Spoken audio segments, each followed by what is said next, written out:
Hi, everyone. My name is Molly Rizzleman, and these are my group members. I'll let you read their names so I don't mispronounce them. We are doing our analysis on Nike Incorporated. As we know, their slogan is just do it. And we want to take a second to thank you for dealing with our electronic presentation. We know that we'd rather be doing them in person, but we just have to do what we can nowadays.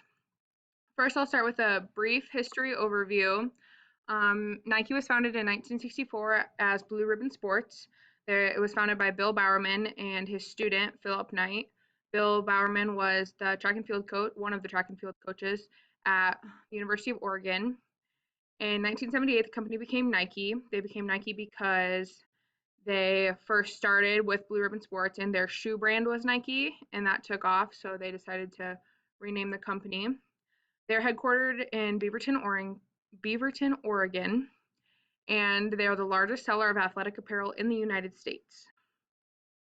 Now I'll talk some more about top management and the important leaders. First, we'll start with John Donahoe, who is the president and CEO currently, and he has been since January 1st of this year, so of 2020. He had been on the Nike board of directors since 2014. He has a very interesting resume, including being the president and CEO of interesting companies like ServiceNow and eBay. He's also still on the chairman. He's a chairman of the board for PayPal. So John Donahoe was also a CEO at Bain and Company, where he also worked for 20 years up until 1999. And his main focus as CEO now is to push Nike's global agenda. And he also wants to make sure that they can push their new brands such as Converse and Jordan. And his undergrad is from Dartmouth, and his MBA is from Stanford Business School. So he has a very impressive resume to be a leader. Our next person that we're going to feature is Mark Parker, who has a very tight history with Nike, the company. Um, he was CEO for 14 years, and he was the CEO up until Donahoe took over in 2020. So he has also been with the company for 30 years. The website just said like how great he was, how he's really helped shoe designs and been so innovative in his time there. He's also sat as vice president of consumer product marketing, vice president of global footwear, and co-president of the Nike brand itself. So he has had a lot of important roles. They see very highly of him. He's still on the board now. He's executive chairman, former CEO, like I said. And then our final feature for top management and important leaders is Philip H. Knight, which he is actually one of the founders of Blue Ribbon Sports. Like I said in the previous slide, him and Bill Bowerman, his teacher, founded Blue Ribbon Sports, which later became Nike. And I put under his title that he's chairman emeritus, which is like a chairman that left in good standing. So he's very highly spoken of because he's been there since day one. He's always been a part of the company. Um, he is co-founder, like I said, he was CEO from 1968 to 1980, which he left for a short period of time of like 6 months, and they specified that, but overall, that's a long time. And then he was CEO again, kind of like an interim from 2000 to 2004. And in his biography on Nike's website, I just wanted to quote that they said, Mr. Knight led Nike from a small partnership founded with a handshake to the world's largest footwear, apparel, and equipment company. And he obviously plays a very important role in Nike today and ever since he co-founded the company. So, of course, there are many other important top management or management in general leaders in the company, but these are three that we just wanted to highlight, talk about what great leaders they are, the experience they have in the industry, how well Nike speaks of them, how important they are to the company. Now we'll go on and talk about their principal business model, excuse me, Nike. Okay, so business model that we know is how does the company make money? What are their main sources of revenue? Um, Obviously, we know that they do footwear, apparel, equipment, miscellaneous things. They're the few other things that fit in there. So this is their core strategy for making money. All right. So for major goals for Nike, I broke it down into short-term goals and long-term goals as an organization. And so some of Nike's short-term goals for the year 2020 were to unleash human potential through community impact, to transform manufacturing through better rated factories and also less overtime hours.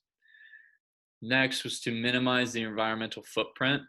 And the way they wanted to do this was just by, or to measure this at least, was to by lowering their average product carbon footprint. Next was to use more sustainable materials, also to less carbon energy usage and also less energy consumption, and also using more renewable energy. As far as their long-term goals go, Nike has a long-term goal of continuing to bring inspiration and innovation to every athlete, to do everything possible to expand human potential, to continue to create products that sets Nike apart from their competitors, and to carry on a legacy that molds their mission statement. And their mission statement is to bring inspiration and innovation to every athlete in the world. And they want to make it clear that if you have a body, you're an athlete. So all of us are athletes. As far as changes in strategy go, all of Nike's major changes in strategy that I identified revolve around expansion. Nike started out as just a shoe company, but now they offer shoes, clothing, equipment, and accessories. Expansions throughout all of these categories have helped Nike become more diverse as a company. Some examples of these expansions include acquiring a sports equipment creator company called Cantor Sports in 1994, shoe company Cole Haan in 1988, shoe company Converse in 2003, and athletic and apparel company Umbro in 2008. Nike also created Nike ACG, which stands for All Conditions Gear, in 1996 to sell extreme sports products. Also in 2006, Nike partnered with Apple for a joint venture with sports accessories. The Apple Watch Nike series is an example of that. Most of these strategies seem to be intended from what I could tell. I am going to talk about Nike's external environment and how it may have a positive or negative impact on the industry. So first, the demographic environment. Nike has to keep up with the different age groups when manufacturing and marketing products to make sure they know who their target market is. With the expansion of age groups and genders, Nike has to diversify their products. And with the changing popularity of different sports, Nike has to keep up with those sports to make sure they are offering the products to those companies. So with the global environment, with the focus shifting on health and lifestyle changes, exercise has become a spotlight. So that means a higher percentage of people are exercising now, and that will increase the number of sales for Nike sports equipment, clothing, and shoes. And now the economic environment. So in times of a recession like the pandemic that we're in right now, people are on unemployment or they're not working at all. So that means consumers will cut back on purchasing higher end clothing and spending. And this may affect Nike just because consumers are more conscious about what they're willing to spend and how frequently they are spending. So that can be a negative impact. And the last one is legal and political environment.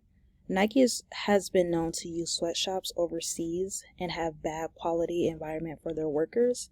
So this could have a negative impact on Nike just because we want to make sure, Nike wants to ensure that their workers are safe and not only producing products in an efficient manner, but a safe and legal manner for their workers. Because if this continues to happen, eventually some people may choose to not buy or purchase any Nike products, which can be a negative impact.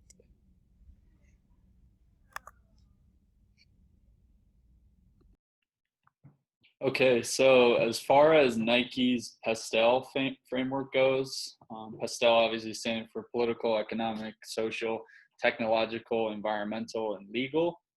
We actually only decided that as of right now, the political and economic were important, and the political part of it's important due to the current COVID-19 pandemic that's going on right now, because really what the government says they can do in terms of production and sales, it's kind of up to the government right now. Economic, we said that's important, again, due to COVID, because people, have less expendable income. Some people might be unemployed right now. So that could affect Nike a lot because they may not be able to buy expensive shoes and clothes and may look at cheaper alternatives. And we decided social, technological, environmental, and legal were in fact unimportant for Nike's Pastel framework. As far as the 5 forces model goes, through looking at the 5 force model, the level of competition is extremely competitive for Nike. There are many different brands that supply the same general products, but each do provide a slight differentiation in the product. And this leads to some power for each firm, but overall very high competition.